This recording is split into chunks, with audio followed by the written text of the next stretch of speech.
saudações, meu nome é Luiz Machado, eu sou professor aqui do IFMG Campus Bambuí, Minas Gerais, tá? Sou professor do curso de Zootecnia e leciono a disciplina de Etologia e Bem-Estar Animal. Bom, dentro dessa disciplina foi dado um trabalho para os alunos e esse trabalho consistia de uma parte escrita, tá? E uma apresentação, além da criação de um vídeo relacionado à etologia e bem-estar animal. Então, já que os alunos fizeram alguns vídeos relacionados, eu pensei, por que não colocá-los no YouTube, haja vista que a questão da etologia, e principalmente do bem-estar animal, é de urgência no que se refere à nossa reflexão, à nossa discussão, né? É um assunto de extrema importância. Então, resolvi criar esse canal de etologia e bem-estar animal e espero que todos vocês gostem. Bom, nós colocamos também, tá, uma aula relacionada ao bem-estar no Brasil, que é somente uma introdução aí do que nós estamos fazendo para a implantação do bem-estar animal do Brasil. Até que ponto que nós já evoluímos e o que nós precisamos evoluir. Então, espero que vocês gostem. Aproveito a oportunidade também para agradecer aí aos alunos da turma de Zootecnia 11 que me ajudaram aí na iniciação desse trabalho. Valeu! Pessoal, então vamos falar um pouco hoje aí a respeito do bem-estar animal no Brasil. Na semana passada, nós demos a introdução, o que é o bem-estar animal, né? Por que hoje se fala tanto em bem-estar animal no Brasil e no mundo, não é verdade? Hoje, então, nós vamos falar um pouco a respeito do bem-estar animal aí no Brasil, ok? O que nós já fizemos e o que nós precisamos fazer ainda aí. Então, a gente vai falar um pouco a respeito do bem-estar animal no Brasil. Bom, então, essa aula de hoje eu apresentei há um tempo atrás como um seminário, tá? Dentro de uma disciplina de bem-estar animal, tá? E o título foi Começando a Subir a Escada. Por que será que é começando a subir uma escada? A escada tem vários degraus. Nós estamos ainda começando a engatinhar no que se fala bem-estar animal. Vocês concordam comigo? Concordam? Sim. Nós demos o passo inicial em bem-estar animal, mas a gente ainda precisa subir muito ainda essa escada ainda, mas nós começamos. Bom, por que subir uma escada, né? O que acontece em relação à consciência humana? Nós falamos isso no início da disciplina. O que acontece? Ela vai evoluindo a partir, né, do momento que nós vamos deparando com situações, com problemas, com dificuldades, e a gente vai melhorando como pessoa, não é verdade? Bom, o racional no que diz sentido, no que se refere ao que é certo e errado, isso aí vai variando conforme a nossa evolução, não é verdade? Então, né, queimar os cristãos, julgar os cristãos para os leões, já foi normal. Ou já foi aceitável, não normal, talvez aceitável, né? 2000 anos. Queimar o povo na fogueira da Inquisição, já foi aceitável, há 500 anos atrás. Escravizar as pessoas, já foi aceitável, há 200 anos atrás, não é verdade? Aqui, por exemplo, a prática das touradas, né? Ou a prática de rodeio aqui no Brasil, ou vaquejada, ela já está deixando de ser normal, né? Já está sendo muito questionada hoje, né? Então, uma coisa, ela vai, com o passar do tempo, as pessoas vão questionando, vão ficando cada vez mais conscientes dos problemas, né? do respeito às pessoas, aos animais. Então, a coisa vai mudando. Colegas meus, por exemplo, da Espanha, falavam que isso aqui, a questão da tourada, não vai durar mais que 2 gerações, e já vai acabar. É claro que é o seguinte, até difícil comparar o nosso rodeio, a nossa vaquejada com a tourada, porque aqui a situação de crueldade é muito grande. Se vocês já assistiram um vídeo de uma tourada, ou presencialmente, o touro é levado à morte, né? É até difícil comparar a vaquejada nossa, o rodeio nosso com a tourada. Você foi lá ver? Rapaz, eu cheguei a comprar, quase comprar ingresso, eu cheguei na bilheteria para comprar ingresso. E assim, refletir, sabe aquela voz que vai lá no fundo da consciência e te fala, não compra não, deixa. Entendeu? Mas eu fui no Museu do Touro, entrei na arena, né? Bom, Vocês, né, vocês sabem muito bem que o Brasil está despontando aí para ser o celeiro do século XXI, não é verdade?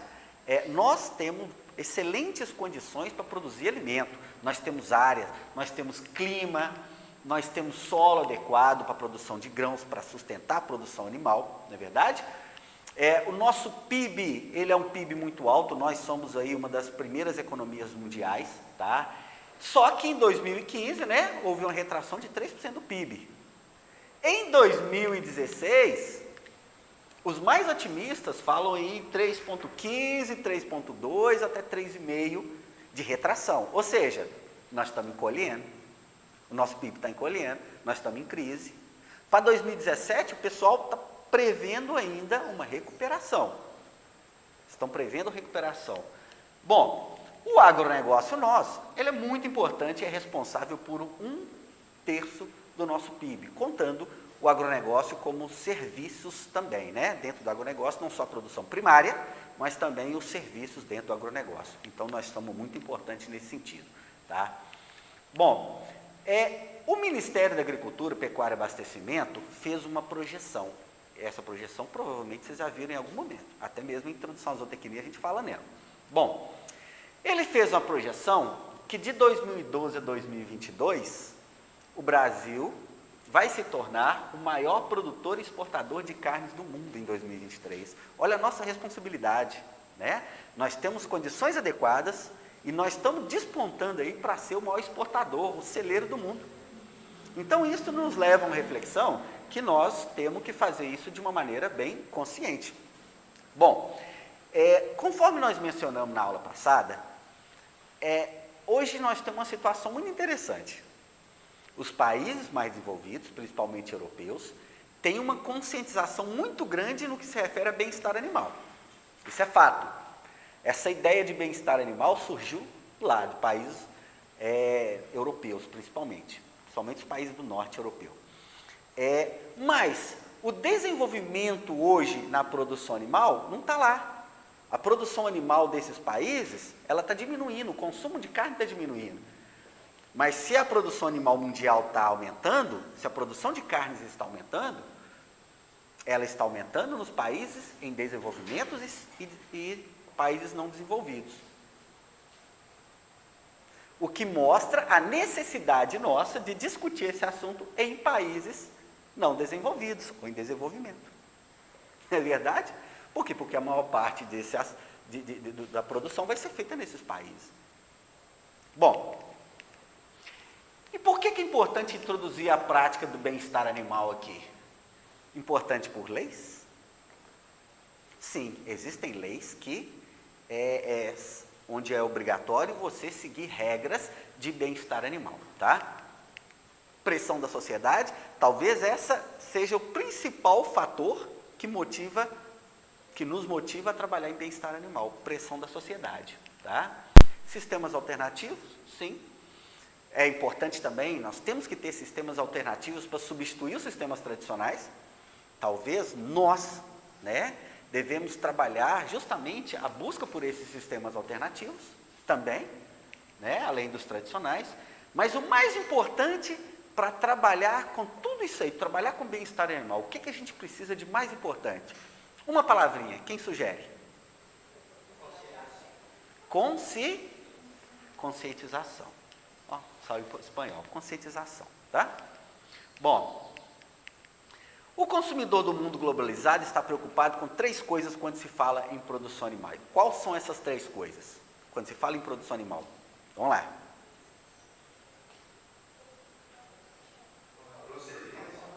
Procedência no que se refere a segurança alimentar. Segurança alimentar.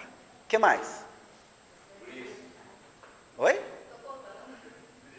Vamos lá, falamos na aula passada. Questões ambientais, muito bem, meio ambiente e bem-estar animal. Esse consumidor mais moderno, esse de supermercado, principalmente uma classe mais jovem, uma classe que tem hábitos culturais diferentes, principalmente que mora nas grandes cidades. Esse é o tipo de consumidor que vai exigir essas 3 coisas que nós falamos, tá? Então, segurança alimentar, questões ambientais e bem-estar animal. Assim, O Brasil já começou a mudar alguma coisa, mas assim, de maneira muito, muito lenta, muito devagar. Mas nós começamos. É isso que nós temos que ter ideia. A coisa é lenta, mas nós começamos. Tá? Bom, desde a minha época de estudante de zootecnia, a União Europeia vai criar restrições para aqueles que não se adequarem às normativas de bem-estar animal. Essa ideia de 2012, eu já escutava há muito tempo. A partir de 2012, o Brasil não vai comprar ovos, quer dizer, a Europa não vai comprar ovos, não vai importar ovos, que não seja de poedeiras produzidas em gaiolas de bem-estar. Isso eu já escuto há muito tempo. Chegou 2012 e realmente a lei aconteceu. E realmente o sistema teve que mudar. A McDonald's, por exemplo, e isso é uma tendência a nível mundial, a McDonald's do Reino Unido, ela somente compra carne suína com certificação Freedom Food. O que seria a tradução de Freedom Food? Comida liberta, né? Alguma coisa assim, comida liberta. Ou seja, uma comida que você come que você sabe que está livre de maus tratos aos animais, ou sistemas, conforme o público que exigiu isso aí, livre de maus tratos, né? Bom, em 2014 na América Latina, ela deu 2 anos, tá? Para granjas apresentarem o planejamento de transição das gaiolas individuais para a gestação em grupos em suínos. Em setembro de 2015, a McDonald's utilizará somente ovos livres de gaiola. Olha que interessante. Então, assim, há uma tendência muito grande onde o cliente pressiona essas redes, e você sabe que o consumidor dessas redes é um consumidor diferenciado. Verdade? É um consumidor que tem mais acesso a meios de comunicação, tem mais acesso à informação, é um cara que muitas vezes não tem tanto tempo, né? Fica muito lá na internet discutindo sobre essas questões, mas é um consumidor que tenta se fazer-se ouvir através da internet ou através da pressão com essas redes. Então, outras empresas também estão acompanhando, olha aí, olha a quantidade de empresas que já trabalham com produtos advindos de animais que foram criados sob bem-estar animal. Olha assim. E, Luiz, isso aqui são só essas, mas é pouquinho. Não, nós estamos falando aqui de uma tendência que está começando, que começou nos últimos anos. Uma tendência começa com poucas pessoas. Uma moda começa com poucas pessoas e vai alastrando. Não é verdade? Isso aqui é uma tendência. Tá? Essa da leitíssima eu acompanhei com eles lá. Como é que é? Fiz estágio uns dias lá. Qual que é, Bruno? Leitíssimo. Ah, ótimo. Então, o Bruno está comentando que fez o estágio aqui, do leitíssimo. Muito bem. E lá eles trabalham essa questão do bem-estar animal, manejo de bem-estar animal, boas práticas na produção. Ok. Bom, veja então que o bem-estar é uma realidade. Mas no Brasil, o que estamos fazendo para começar esse tema? É justamente o que nós vamos apresentar. O que nós estamos fazendo para a gente trabalhar de maneira diferente, com bem-estar? Bom, em 2011 foi criada uma comissão em Brasília, tá, do governo, que é a Comissão Técnica Permanente de Bem-Estar Animal. Essa comissão, essas pessoas só vão trabalhar com bem-estar animal. Vão fazer legislação, tá? Elas vão trabalhar aí, fazer visita, dar curso, elas vão trabalhar toda a logística para que se implante o bem-estar animal no Brasil. Então, essa comissão é extremamente importante. Hoje, por exemplo, se você entrar no site do Ministério da Agropecuária, você vai ver todos esses itens aqui, ó. A gente usa muito aqui na nutrição, alimentação animal. Mas aqui vai ter o item de bem-estar animal. Sanidade animal, rastreabilidade, material genético animal, tá? É um site do Ministério, né? Então aqui tem a parte de bem-estar animal. E dentro de bem-estar animal, vamos ampliar aqui, nós temos aqui os conceitos, eventos, publicações, linhas de crédito, dá dinheiro para quem quer investir comprando equipamentos, né, que proporcionem bem-estar aos animais. legislação, parceiros nacionais, parceiros internacionais, projetos e aqui outras informações. Ou seja, já tem gente trabalhando com isso. Desde 2011, 5 anos somente. Aqui. Então, em que relação a publicações ainda dentro do site, tá? Nós vamos encontrar várias publicações que essa equipe do bem-estar animal do governo vem editando, vem buscando, juntamente parceria com outras instituições, tá? E essas publicações são extremamente importantes para balizar, né? Para trabalhar todas essas informações aí no mercado, essas informações novas de bem-estar animal. Então, aqui nós temos algumas publicações do Ministério que nós podemos entrar lá e baixar. Ó, nós podemos trabalhar dessa maneira. Ó. Manual de boas práticas para o bem-estar animal em competições equestres. A turma dos amantes de equinos aí, ó. Olha que legal, né? Boas práticas de manejo de bezerros ao nascimento. Quando se fala em boas práticas, tá? É um conjunto de normas, tá? Dentro de um programa, e dentro das coisas vão considerar segurança alimentar, meio ambiente, bem-estar animal. Então, quando se fala em boas práticas, nós estamos falando no conjunto de normas para a gente produzir um produto com qualidade, respeitando o animal, o meio ambiente e as pessoas, ok?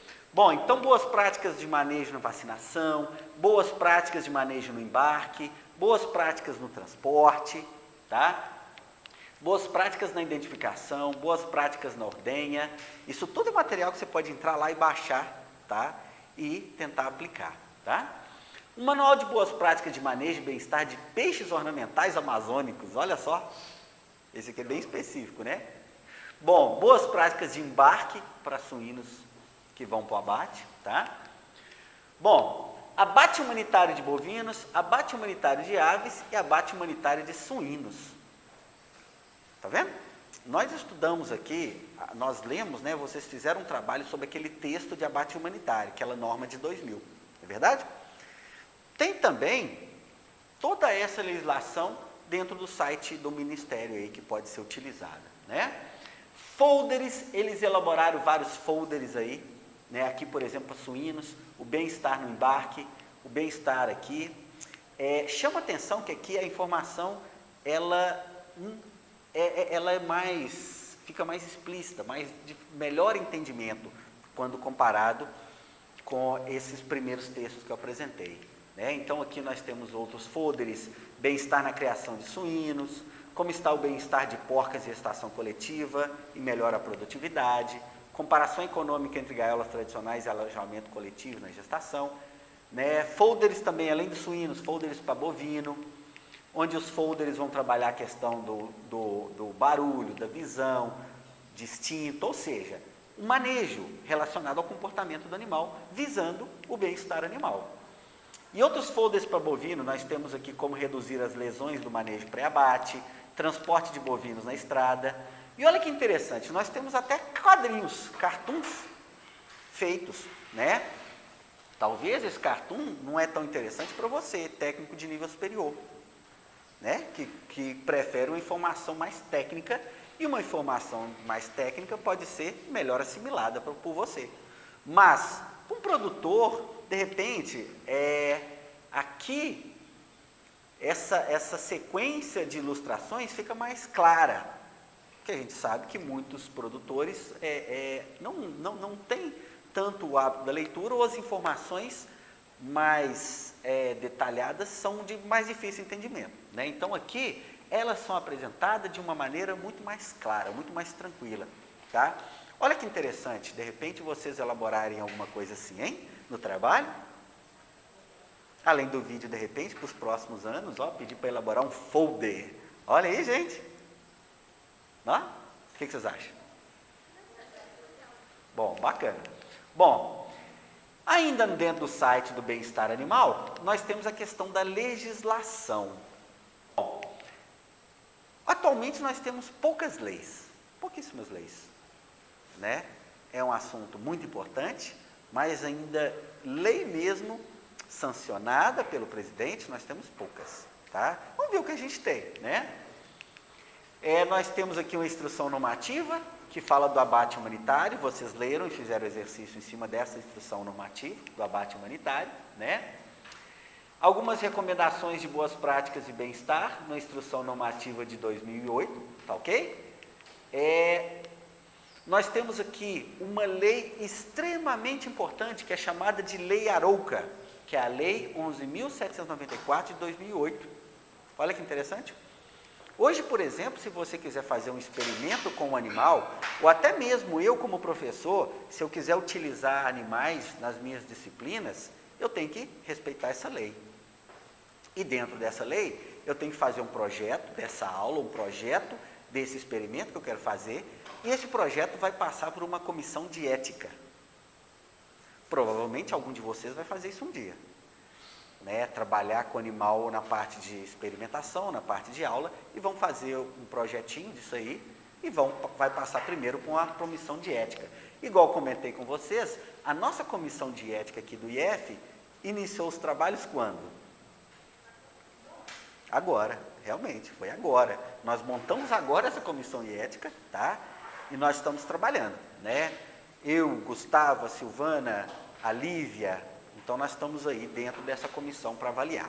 Bom, nós temos outra lei aqui, que é um decreto de lei de 34, na era Vargas aqui, antigo pra caramba, mas que ainda é válido, estabelece medidas de proteção animal. Muito antigo, mas é uma lei ainda. Nós temos outra lei de 2002, que dispõe sobre a promoção e fiscalização da defesa sanitária animal, quando a realização de rodeio e da outras providências, né? E a lei também de crimes ambientais, que fala muito também sobre o desrespeito aos animais aí. Bom, no Brasil nós temos uma instituição, não só no Brasil, mas a nível mundial, nós temos uma instituição que é a Sociedade Mundial de Proteção Animal, a WISPA, tá? A sigla está em inglês.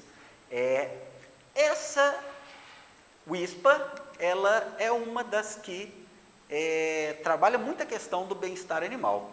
Olha que interessante, em 2006, eles fizeram um curso, qualificaram vários professores, eu pude fazer esse curso, eles deram esse material, que é válido até hoje, que é o material que eu utilizei para fazer a aula passada, tá? O professor Adriano também fez o curso com você, com a WISPA, e aqui eu peguei com ele, olha que interessante, aqui, informações sobre o bem-estar de bovinos, quem quiser copiar, está aqui disponível, é só pegar comigo ou pegar com o Adriano, tá ok? Claro. Bom, informações sobre bem-estar de suínos, é um DVD, na verdade, tá, gente? Informações sobre bem-estar de aves. Olha aqui.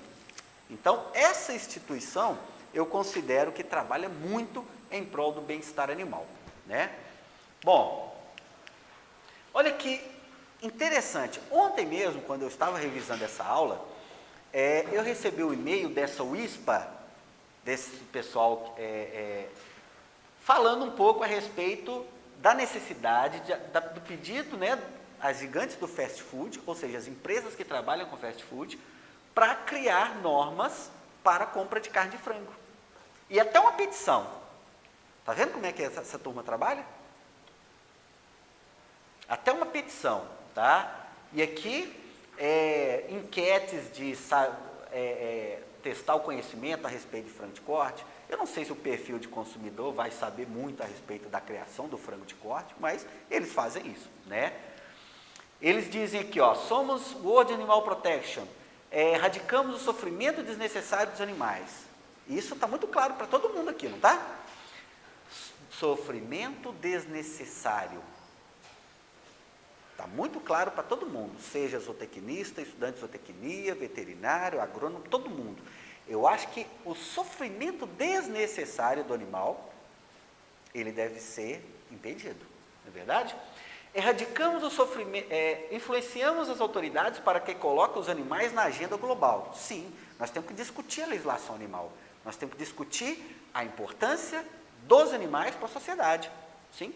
Ajudamos o mundo a entender a importância dos animais para todos nós, sim. Olha que legal, é justamente o que a gente faz também, né? Dentro aí da zootecnia, a gente talvez trabalha para o mundo entender a importância dos animais para nós, seja como animal doméstico, seja como fonte de alimento, produtor de ovos, leite, tá? Inspiramos as pessoas a melhorar a vida dos animais. Ótimo. Movemos o mundo para proteger os animais. Interessante, eu acho que se por acaso essas pessoas não trabalharem de maneira radical, isso que eu acho ruim, é justamente o que todo mundo quer. Daqui a pouco nós vamos relembrar o que nós falamos na aula passada, aquele ponto de equilíbrio, né, entre o desrespeito ao animal e a proteção exagerada. É justamente o que a gente quer alcançar, respeito ao animal, mas um respeito que não atrapalhe a nossa atividade econômica, não atrapalhe a produção de alimentos a nível mundial. Você ia perguntar alguma coisa, Poliana? Na sua opinião, qual seria a maior barreira hoje que a gente encontra para atingir o nível adequado de bem-estar animal? Seria cultural, falta de informação ou economia? Exato. A colega perguntou qual que seria a principal barreira para a gente atingir, então, o bem-estar animal. Eu acho que é mais conscientização e a questão de investimento também. Não basta, por exemplo, a nossa escola, querer trabalhar com o bem-estar animal de galinhas poedeiras. O investimento seria muito grande e não teria como a gente comprar isso aí a curto prazo. Então, assim, a questão hoje é mais a questão cultural, questão de conscientização, mas a longo prazo ela tem que ser trabalhada. Essas instalações de galinha poedeira que nós utilizamos hoje, um dia vai ter que ser trocado. Talvez isso aí, gente, vai ser 10 anos, 20, 30, 40. Nós não podemos colocar data. Mas um dia tem que acontecer. Essa troca dessas gaiolas tradicionais para criar poedeira, né? Bom, nos cursos de graduação, olha, o que nós estamos fazendo em relação à formação das pessoas quando se refere ao bem-estar animal? Há uma tendência a agregar a disciplina de etologia e bem-estar animal nos cursos de zootecnia e veterinária. Isso, quando eu fiz o curso da UISPA, em 2006, eles falaram isso aí. Nós temos que colocar essa disciplina. E quer saber um pouco mais? Quando eu era coordenador da zootecnia em 2010, eles ligaram aqui, no telefone nosso, para saber se nós estávamos trabalhando o bem-estar animal. Naquele momento eu falei, bom, não é obrigatório, mas nós temos pelo menos a optativa, né? Bom, então essa é a tendência. Aqui em Bambuí, até 2009, nós não tínhamos a disciplina de etologia e bem-estar animal, tá? Em 2010, criou-se a disciplina como optativa. Até hoje, como optativa, ela tinha acontecido somente uma vez, somente para Z4, tá? Professor André Faro, naquele momento. Em 2014, com a mudança na grade, a disciplina obrigatória de etologia e bem-estar animal. Para o 6º período, então, vocês são os primeiros a terem essa disciplina de etologia e bem-estar animal, né? Tá vendo como que as coisas são assim lentas, mas essa evolução vai acontecendo? Só confirmando o que a gente falou aí no começo da aula. Bom, colaboração dos meios televisivos. Parece que as coisas que passam no Globo Rural, elas pegam mais, não pegam? Elas assim ficam mais, parece que... Bom, o bem-estar animal, em 2011, começou a ser mostrado na televisão, né? Aqui, por exemplo, em 2011, uma reportagem sobre bem-estar animal de bovinos, né? Em 2013, já teve outra reportagem sobre bem-estar animal de suínos aqui no Globo Rural, mostrando os sistemas alternativos, né? Isso é muito interessante. Não que o agricultor, quando vê aquela reportagem, vai querer na hora mudar o sistema dele, não. Mas pelo menos ele vai começar a refletir sobre o assunto. Isso é importante, né? Bom, só um probleminha aqui. Bom, e várias outras reportagens estão sendo feitas com sistemas alternativos, tá? Investimento governamental. Em 2014, o governo brasileiro, através do Banco Nacional de Desenvolvimento, BNDES, publicou aqui, né, um incentivo aos produtores para trabalhar com bem-estar. Aqui, por exemplo, a linha de crédito para o bem-estar animal, lançada com juros de 3,5%, né?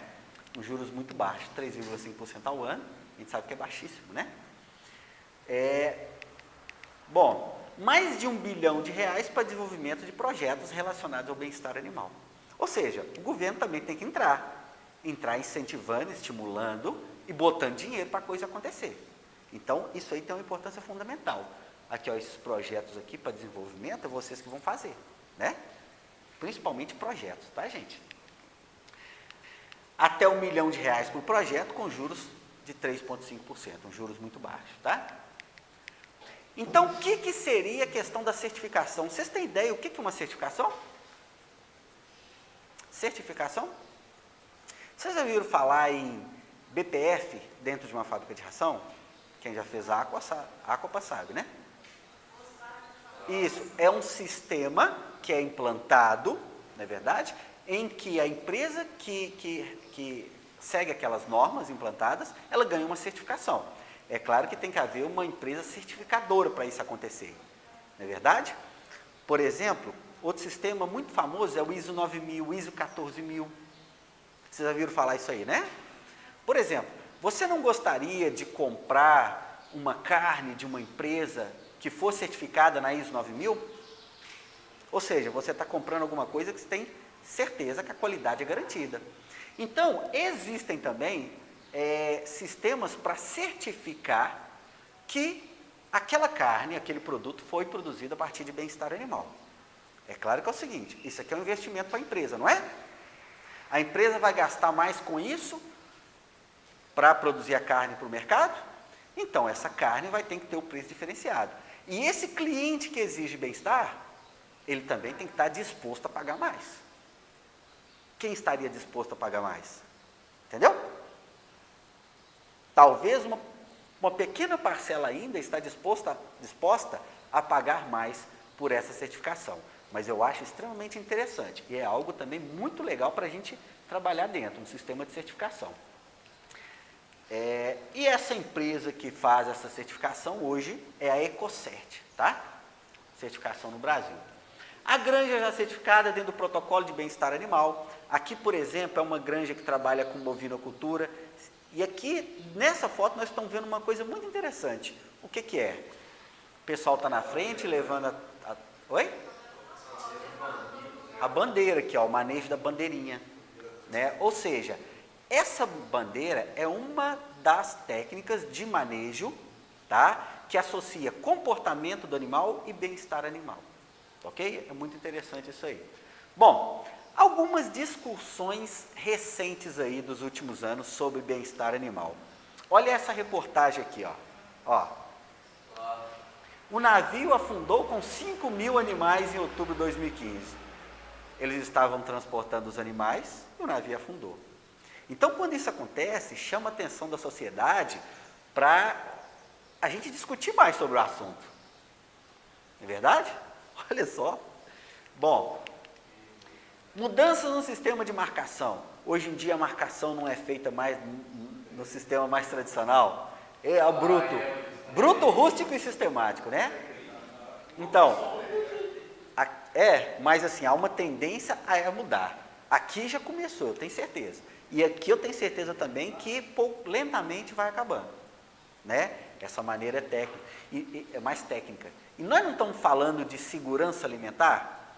Aqui, colocando um chip no animal, nós não temos muito mais informação a respeito do manejo, da alimentação, da questão de sanidade dele? Olha, o custo tende a abaixar, mas é a questão. Uma carne com esse sistema aqui tende a ser uma carne mais cara. E a sociedade tem que estar disposta a pagar por uma carne mais cara. Né?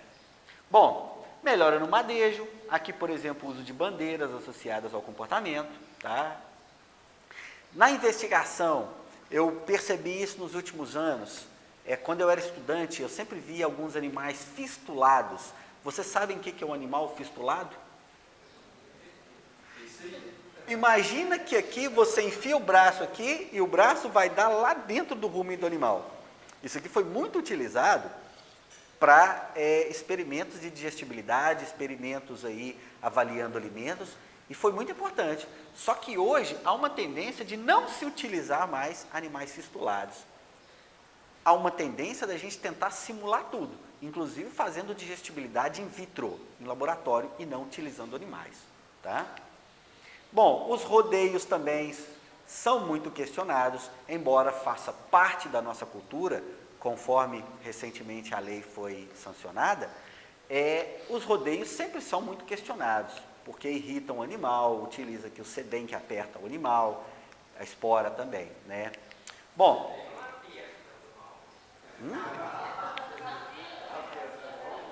bom, aqui é uma discussão.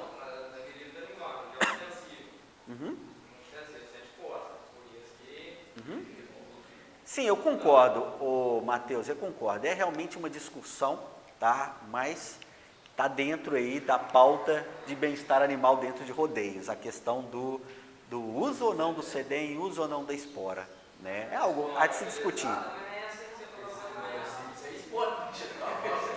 Tá.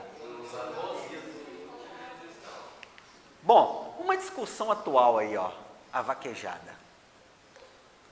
Isso aí está na pauta hoje aí do Congresso, né? O Supremo Tribunal, né, de Brasília, eles proibiram a vaquejada inconstitucional, e aí criou um alarme muito grande, e foi feita uma discussão muito grande, né? Em grupos prós e grupos contra a vaquejada. Eu acredito que os grupos prós-vaquejada sejam muito mais pessoas que aceitam hoje no Brasil essa prática, né? Bom, olha só uma nota pública da Associação Brasileira de Zootecnistas, ABZ. O que a ABZ pensa sobre a vaquejada? Bom, olha que interessante, e isso vai mostrar muito a questão do equilíbrio que eu estou falando com vocês. Olha só. Diante do exposto, a Associação Brasileira de Zootecnistas, ABZ, conhecedora da importância dos esportes equestres para a geração de renda e empregos e da preservação das manifestações culturais das várias regiões do país, se posiciona favorável à regulamentação dos esportes equestres através da legislação específica que garanta o bem-estar animal. Ou seja, em resumo, nós podemos regulamentar, faz parte da nossa cultura, nós não podemos perder isso. Mas nós temos que garantir o bem-estar animal e garantir a legislação para que isso aconteça da maneira mais correta. Concordo? Não está aqui, talvez, o ponto de equilíbrio que a gente tem que alcançar? Nós não podemos proibir, mas nós temos que regulamentar para garantir o bem-estar animal. Está vendo a diferença entre você ser um extremo? Ah, não, nós temos que fazer a vaquejada e pronto, da maneira tradicional. E o outro extremo? Não pode fazer maldade com os animais, que a vaquejada quebra o sistema locomotor dos animais. Nós não podemos ser extremos, trabalhar nesses extremos. Nós temos que trabalhar de maneira equilibrada, conforme nós comentamos. Então, foi sancionada uma lei, né, que considera a vaquejada como patrimônio cultural do Brasil. Mas essa lei também deve vir, né, acompanhada de legislação que garanta o bem-estar. Isso também é importante, gente. Nós temos que brigar pelo bem-estar animal. Tá? Bom, fica claro então, e isso é o que eu mais estou tentando colocar nessa aula, estou tentando mostrar, que o que nós temos que buscar é o equilíbrio. O equilíbrio entre o desleixo, o desrespeito e os maus tratos, que às vezes acontece, tá? E o radicalismo na produção animal. Ah, não, eu vou ser vegano, eu não quero nada de origem animal, esses animais estão criados num sistema muito ruim, eu não vou comer nada e eu não concordo com isso. Isso é radicalismo. E radicalismo não leva a nada. Então, o que nós devemos talvez trabalhar é tentar achar o ponto de equilíbrio entre essas coisas aqui.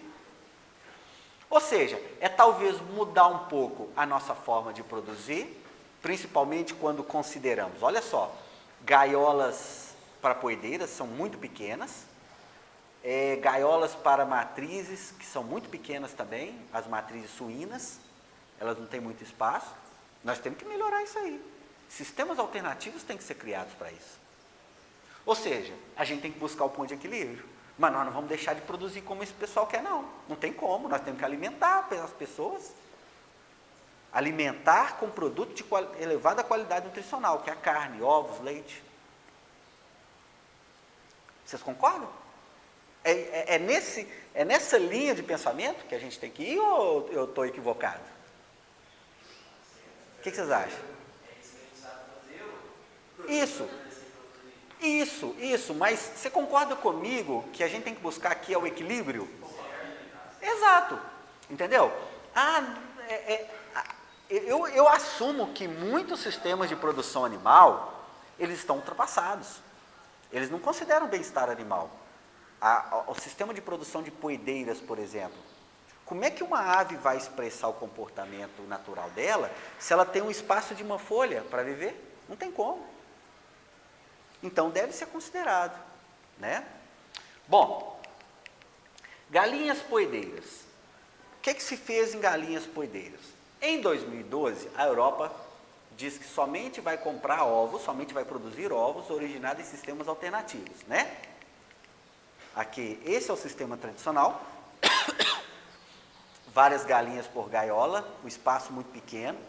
E aqui o sistema alternativo, onde a galinha pode caminhar, onde a galinha pode botar o ovo dela dentro de um ninho. É um sistema mais caro? Sim. A galinha produz mais ovos onde? Aqui ou aqui? Em A ou B? Em A. Falar que aqui a galinha tem mais bem-estar e ela produz mais ovos, para mim, sinceramente, que não cola não. Ela produz mais aqui, que ela vai ficar aqui por conta disso. Mas aqui nós estamos respeitando o bem-estar da galinha. Talvez o nosso consumidor vai ter que pagar um pouquinho mais por esse tipo de ovo aqui. E quando fala em ovo, meu filho, a situação é triste. Porque se o ovo aumenta R$1, as pessoas já viram uma situação alarmante, né?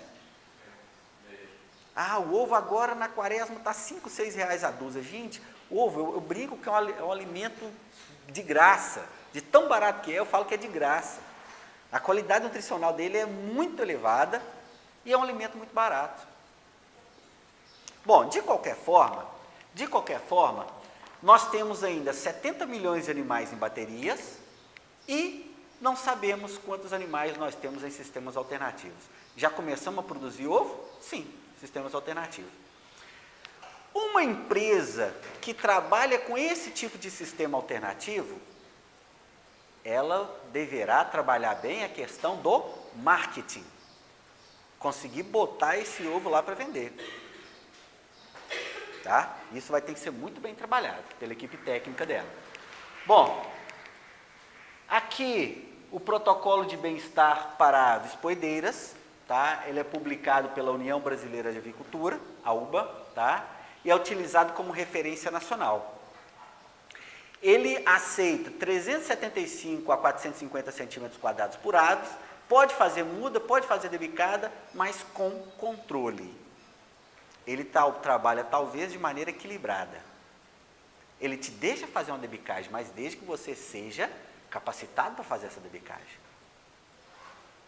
Bom, aqui é o manual usado para certificação da Ecocert.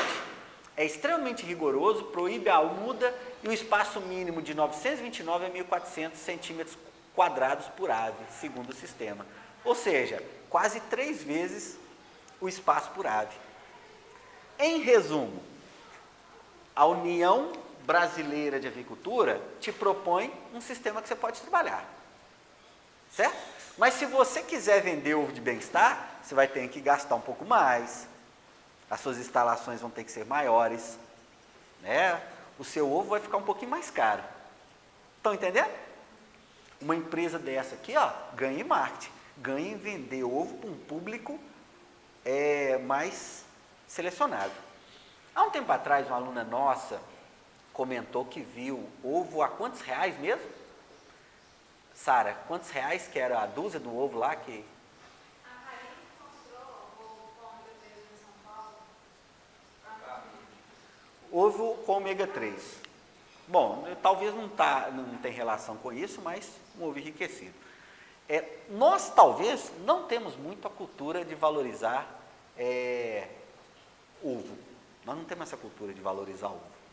Bom, em relação a frangos em perus, esse manual tradicional da UBA considera uma densidade máxima de 39 kg por metro quadrado e não está permitido pegar os frangos pelos pés, asa ou pescoço, tá? Também já é alguma coisa.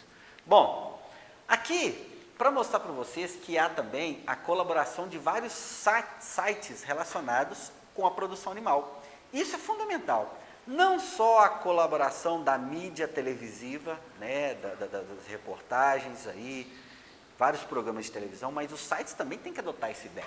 Tá? Aqui, por exemplo, uma notícia vinculada ao site aqui da avicultura industrial. Investir em bem-estar animal traz benefícios econômicos. Interessante, né? Bom, abertas as inscrições para capacitação de bem-estar animal e abate humanitário. Olha que legal.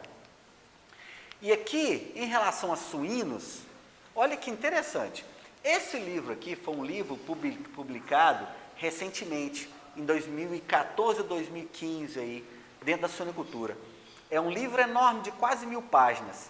E olha só, 33 páginas desse livro foram dedicadas ao bem-estar de suínos. Aí eu pergunto para vocês, é ou não é um avanço? É. Bom, ainda dentro de suínos, olha só que legal, uma ex-aluna veio dar uma palestra, alguns estavam na sala, né, no auditório esse dia, e ela nos trouxe isso aqui, ó, uma cartilha, né, do Sebrae aqui, em associação com a Associação Brasileira dos Criadores de Suínos, tá? A BCS, e elaborar uma cartilha de bem-estar animal na produção de suínos. Essa cartilha que vocês estão vendo aí.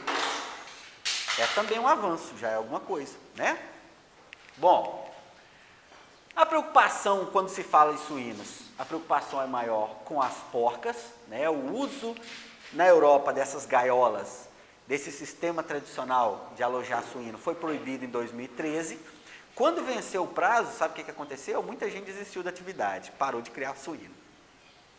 Então, se você quiser criar suíno hoje na Europa, você não pode mais adotar esse sistema tradicional. Você tem que adotar um sistema alternativo, tá?